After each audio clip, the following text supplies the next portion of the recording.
এই অচেনা বৃদ্ধ মহিলাটাকে কেন আমি টাকা দিলাম চলো আজকের ব্লগে বলবো। হ্যালো এভরিওয়ান, তো আজকে আমরা বেরিয়ে গেছিলাম এই মেঘলা ওয়েদারে কিছু কেনাকাটা করতে।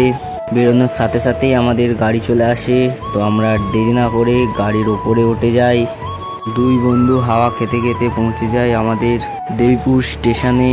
তো আমরা এখন টেকার দিকে নেবে রাস্তা দিয়ে হাঁটতে হাঁটতে চলে গেলাম কেনাকাটা করতে।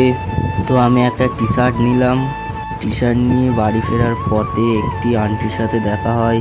আন্টিটি বলে যে তার পার্স হারিয়ে গেছে। তো আন্টিটা কিছু টাকা দেওয়ার জন্য বলে যে তার বর্ধমানে বাড়ি, এখানে এসে পার্স হারিয়ে গেছে।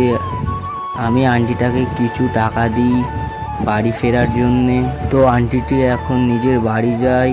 তোমরা চ্যানেলটাকে সাবস্ক্রাইব করে দিও আর কমেন্টে জানাবে যে আমি কাজটা ঠিক করলাম কি করলাম না। তো আমরা এখন টেকার ধরে বাড়ি যাই। দেখা হচ্ছে নেক্সট ভিডিওয়। আর ইনস্টাগ্রাম ফেসবুক থেকে দেখলে ফলো করে দিও।